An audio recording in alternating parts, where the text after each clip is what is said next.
Hey guys, today's video is about shower pan liner installation. I'm here on a job that was done incorrectly. So we took out the shower pan liner, but you can see water around the edge where it was leaking. I'm going to be doing it now, and I'm going to show you how to do it properly so that doesn't happen.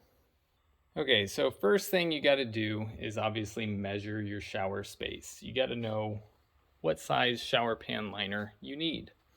So this one is 36 inches wide on the inside, and it's 7 feet long from here to here.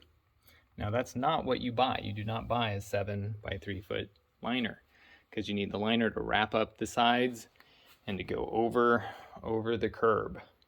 So typically I add 2 feet to whatever the width is and the length. So on this, if it's 3 feet by 7 feet, then I'm going to get 9 foot, so I've got 12 inches extra back here and 12 inches extra up here. So 9 feet by 5 feet. And typically, shower pan liners come in 5 foot widths. You can get different widths, or you can seam them together. We won't be covering the seaming in this video, but you can join 2 liners together for larger showers. So I've got a 9 foot by 5 foot liner. Then also something else, and we're going to get into here in a minute, is I buy a foot extra for my curb, because I like to wrap the curb completely in liner, staple it down, and get it all up against here so that when I overlap it, I can glue to the liner that's stapled down onto my curb. I'll show you that here in just a second. Okay, so here are the tools you will need.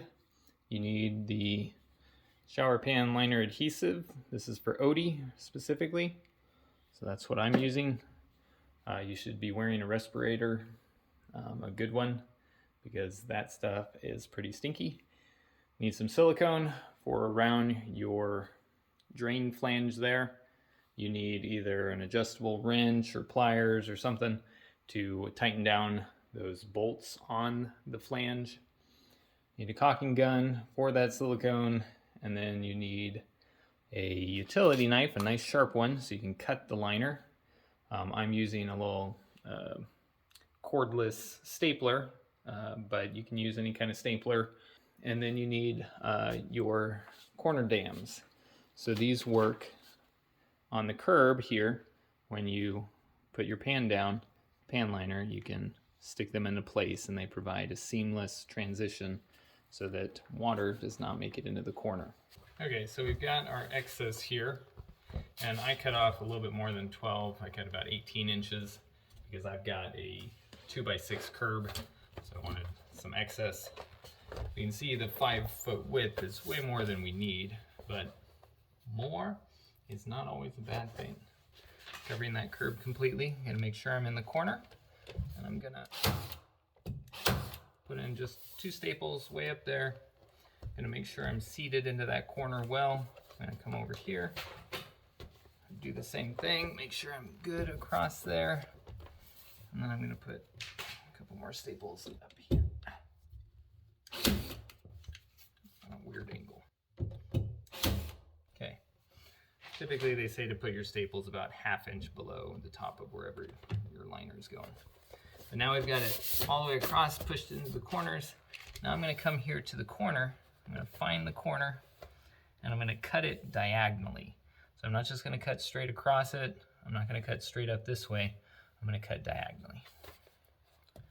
All right, so there's my corner. You can always cut out a little further than you think, but that should be good right there. All right, great. And then on this side, not quite so diagonally, but yeah, about right there. Now we've got our liner cut on that side. Gonna do the same on this side. Make sure I'm seated where I should be before I cut this. Okay, cutting diagonally again. And then on this side. Okay. I'm gonna take this excess and wrap it around here. Now, I'm going to cut this down just to the bottom.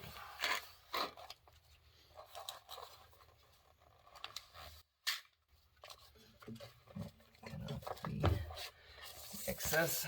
You would not ever put staples in your liner below the flood level. So I like to keep my staples up, away. They don't need to be down.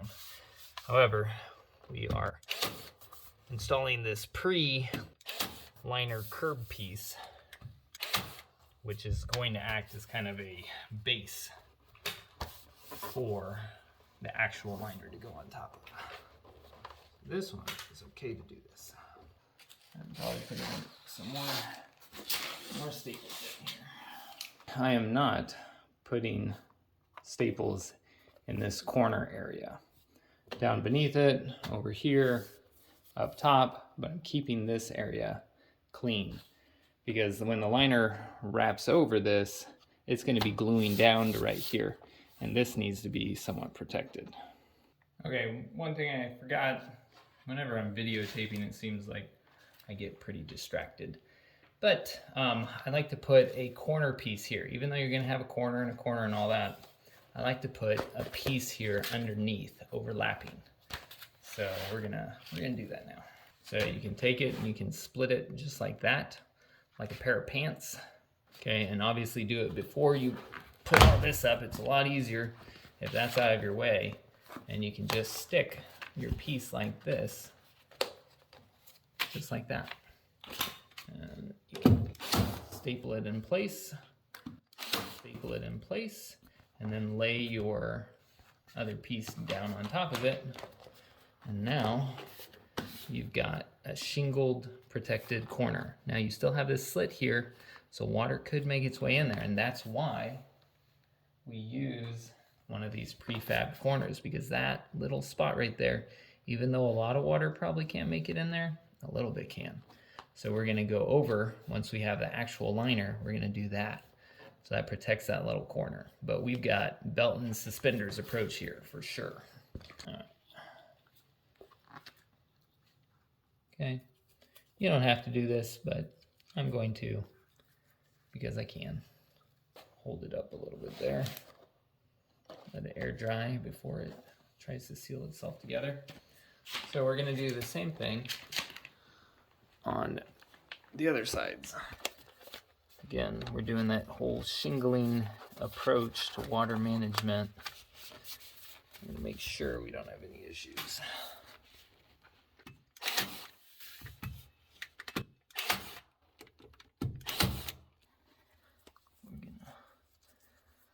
You need enough to coat the surfaces, but you don't want it to puddle.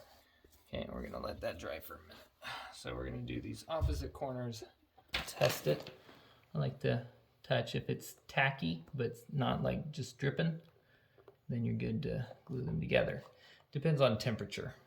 So I'm gonna push this down, and I'm going to put a lot of pressure on it. You can use a roller, nice and firm. Now again, this is just a safety measure, just in case something were to happen to the corner. This is just an extra layer of protection. I'm gonna test this one. Yep, it's tacky, but it's not liquidy anymore. That's good. So now we're gonna stick this down into place. And again, I'm gonna just push, push, push, push, push.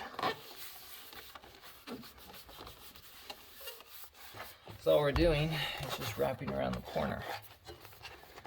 So we're going to try and get this guy hooked up here. Again, this is way easier if you do this first, like I should have done.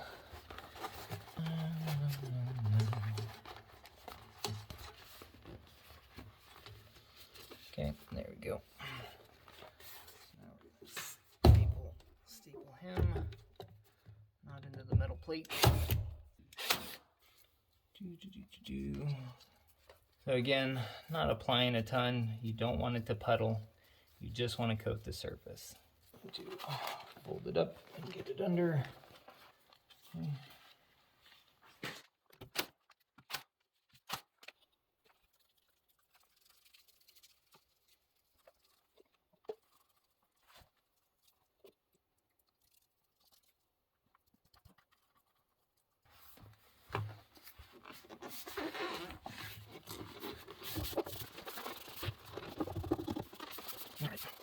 Okay.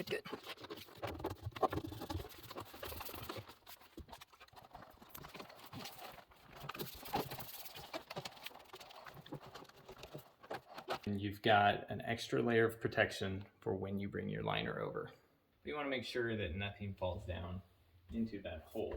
Drop in a plug, because if you lose these little bolts down in there, well, it's a little bit of a pain to get out.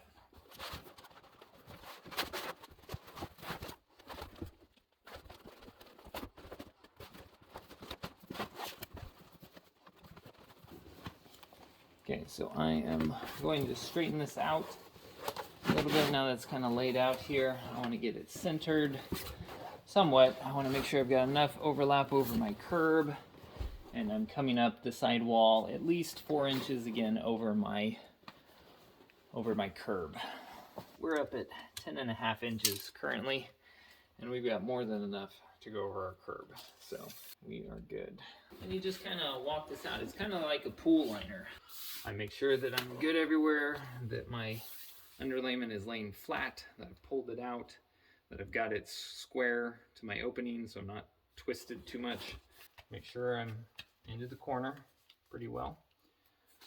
And then I'm going to put a staple. This is my beginning staple. And again, about 1/2 inches below the top of the liner. I'm going to come over, make sure everything's laying nice and flat. Put another staple about 16 inches or so away.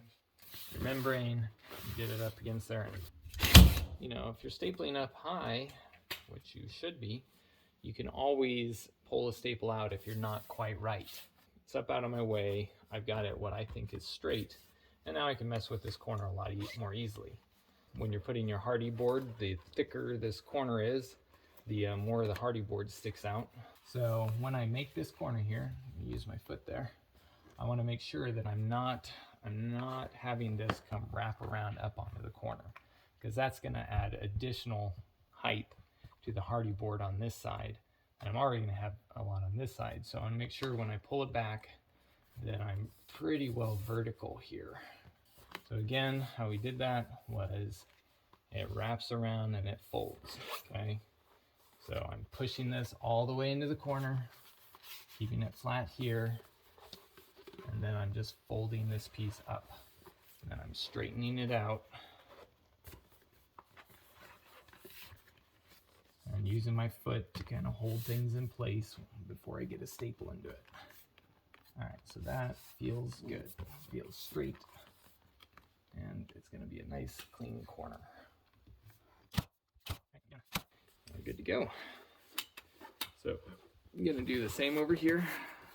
I'm going to bring this corner all the way back here. I see a little piece of sawdust. Bring him all the way back into the corner. Make sure he's nice and seated. Okay, we're good. And then I'm going to just bring this edge up here. And now I can adjust this.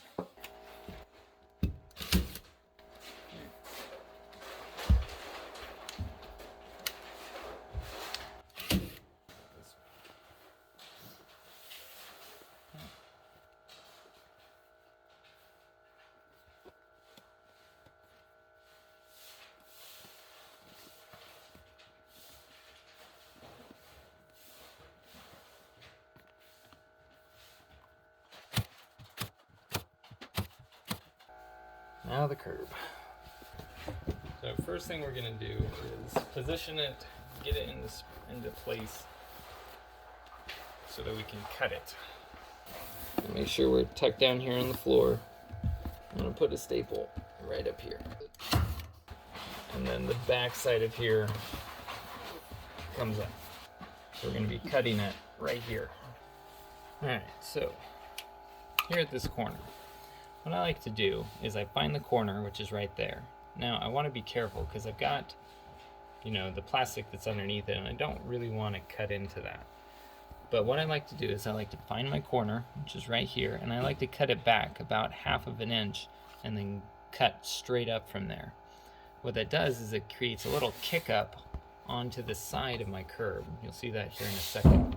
So I am going to very carefully find my corner, and I'm going to cut horizontally back from that corner just a little bit. Alright, so cut that just 1/2 inch as somewhat straight as I can.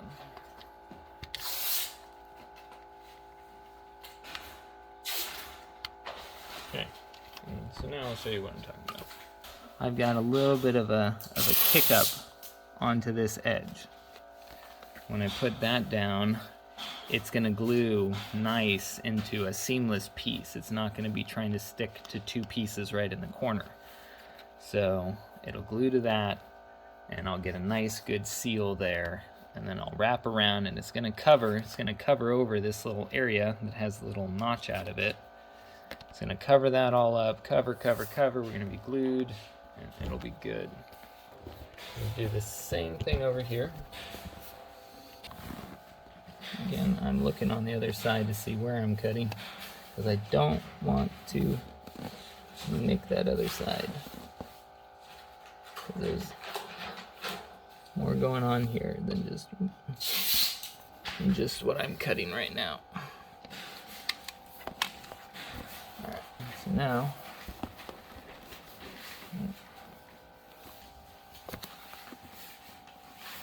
that's going to go right like that. Okay, so now that we have done all of this, we are going to glue all of this together now. So we're going to bring this back, and we're going to be gluing onto all of these surfaces, putting glue everywhere we can reach pretty much. And we're going to seal it on down.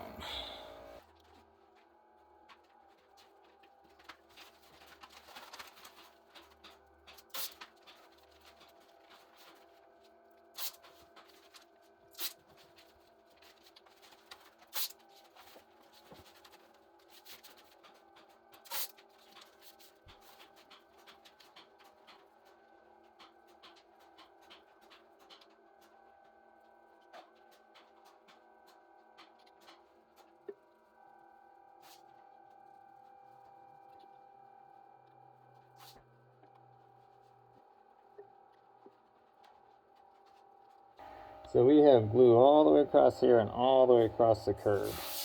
We've got it underneath this joint where that's going to be pushed up, down in there where that's going to be pushed up. We're going to glue this part over. The front face isn't glued yet. Oh, we're already sticking. You can see this stuff, when it grabs, it grabs. But the nice thing is if it grabs and you don't want it to, pull it apart, apply some more. You're good to go. So that does not hurt anything. This is a lot of glue. It'll give you a headache. It's not good for you to breathe. Again, avoid puddling. Just a nice coat on top. Okay, and if you are tempted at this point to use some silicone, so you're like, I'm gonna add a little silicone there. Don't do it. Silicone only works as a gasket when there's pressure on it. It will not stick to this stuff just in and of itself. It'll completely let go. So make sure you're using the liner adhesive, because that actually sticks and bonds it together. Yep, it's dry to the touch, a little tacky, ready to be put together.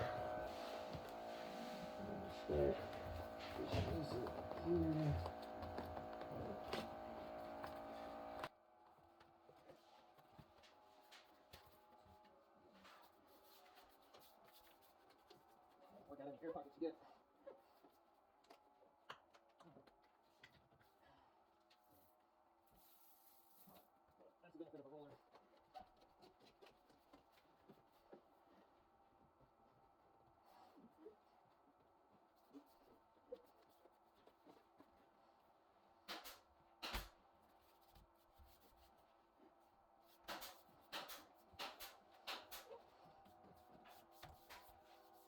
And now I'm going to finish sealing off this area.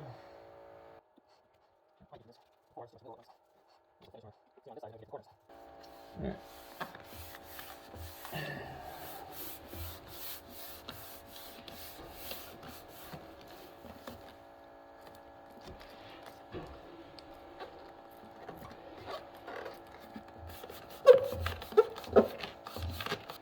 The corners come in, because it's going to glue all the way up nice and tight to all of this around here. and down to our little corner here, and so all this will be protected.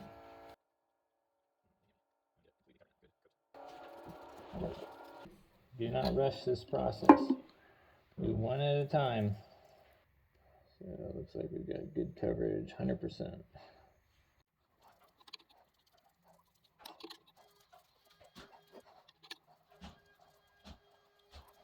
And if you're not good at estimating where you should be rubbing this stuff, you can always trace a little bit of a line onto the membrane with like a Sharpie.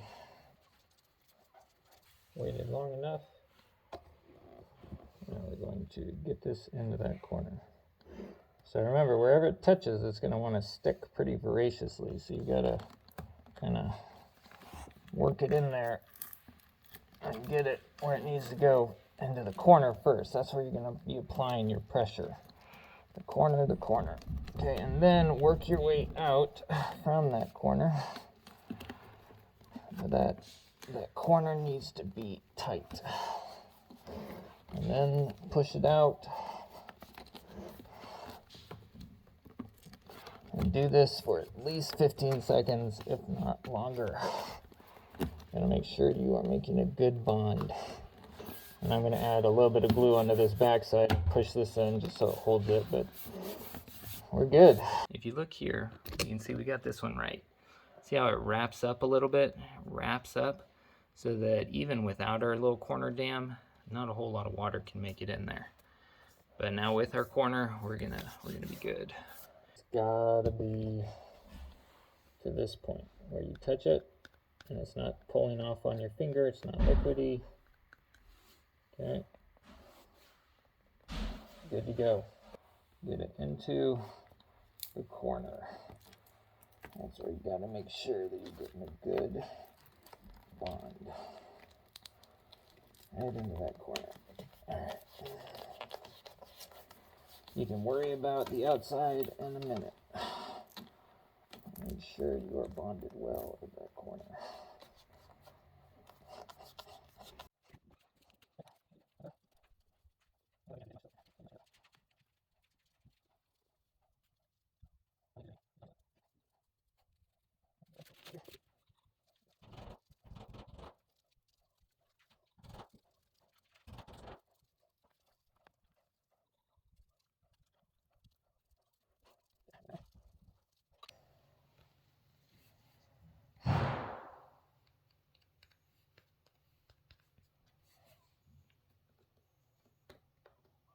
There we go.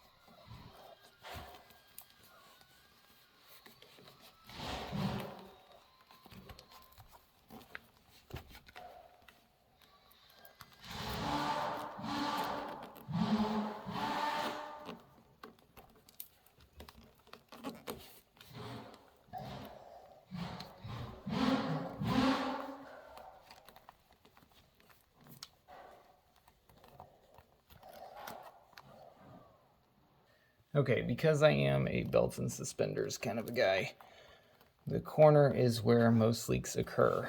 And this little joint is where water can get into and possibly get underneath these. So even though we've pushed them in really well, I'm still gonna do one more thing, which is to take another piece and put it over all of this. Okay, it's gonna seal on top and hopefully seal here and above and down and give a third layer to what we've already got here. And again, some of you might think that I am crazy, but we're dealing with water, and water is crazy. And I have seen a lot of damage from improperly prepped showers. So I don't feel crazy.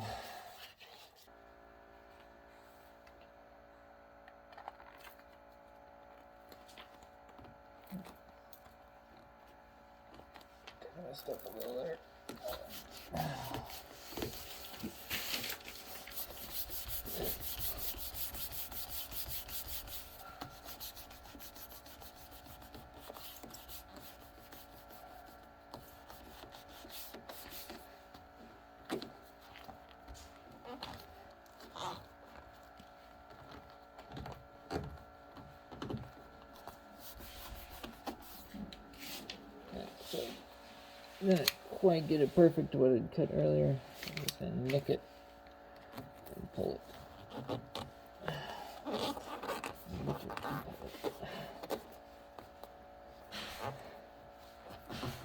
Alright. We have a bomb-proof corner now.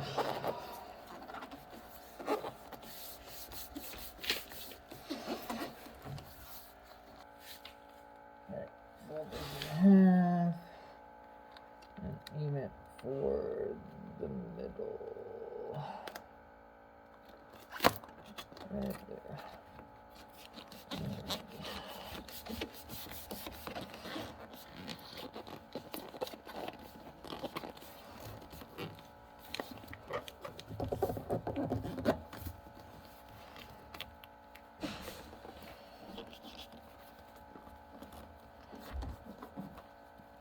Okay, so the final thing to be done is the drain, which this is fairly simple.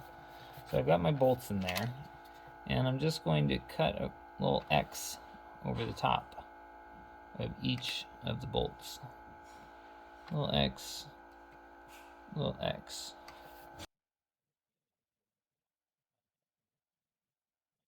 Little holes cut where my bolts are going to go through, and now I cut into the middle.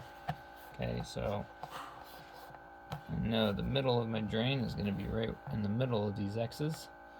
So I'm going to just cut down a little bit. I've got my little stopper currently down in there. And I'm just going to cut a little bit of a bigger X. Not too much. Okay, there we go. There's one. This is repairable. If you do make a cut in it, you can seam a piece on top and fix the hole. It's just not preferable. So kind of make it pop through. Come on. There we go.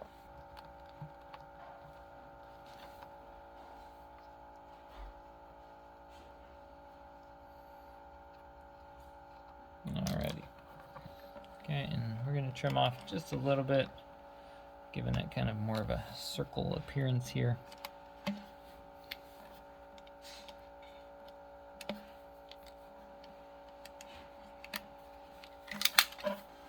But another way you can actually install these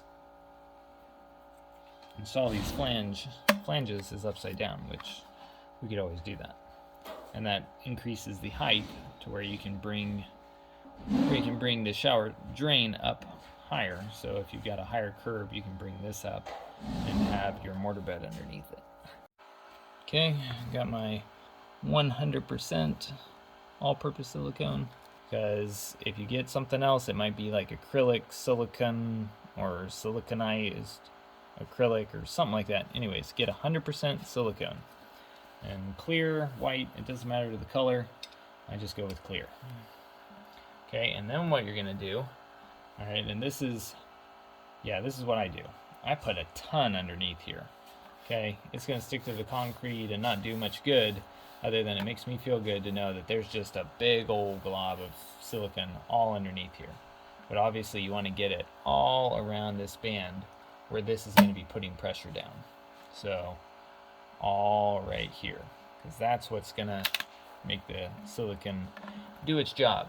So I just stick this under right here, and I can see, you probably can't, but we're gonna go all the way around here, and you can feel it. That's the other thing, is you can feel the silicone underneath here after you're done. It creates a bulge, and you can see, you can feel if you got it everywhere. But I put it a ton all the way around. I use a lot of silicone because, again, overkill is my middle name. Okay, so we've got silicone going everywhere. I can feel it nice underneath all of this area, and this is where I really want it, right in this area. All right, I'm gonna find my holes. There's one. Okay, there's two. There we go. There's three. And I am taking a risk. I don't have this plugged. Obviously, a socket would do this a lot easier, probably. A little wrench, but this works.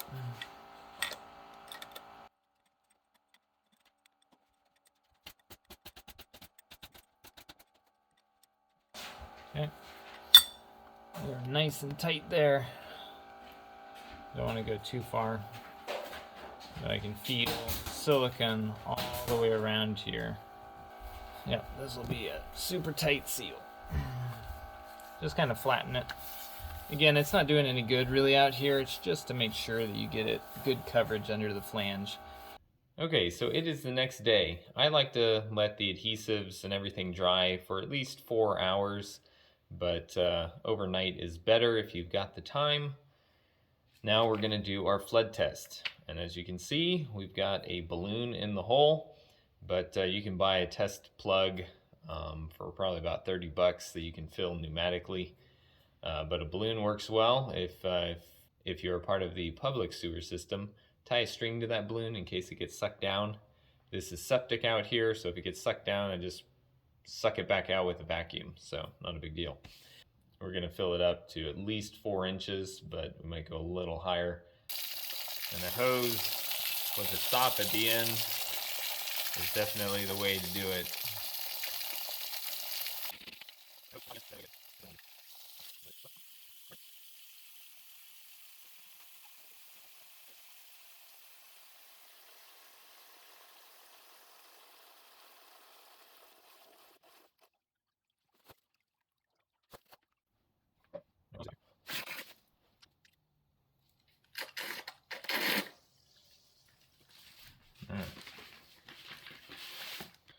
Okay, so we filled it up about 3/8 of an inch down. Give it at least 4 hours. And just mark it with a pencil right at the line, and we will come back. So there's our mark. There's the water. So still at the same place. It's been over 4 hours, and yeah, looking good. And it is sealed all the way around this tub with caulking, so if there was any leak, we'd be seeing water around these edges for certain. So yeah, we're good to go now. I'm just gonna pull the plug and let it drain.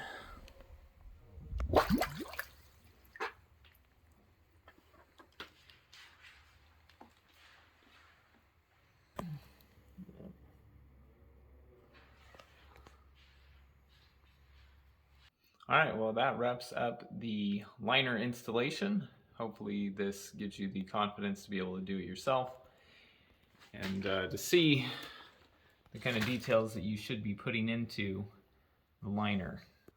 So you might say that it's overkill, but anything having to do with water really needs to be overkill, because water is the destroyer of our wooden houses here in America.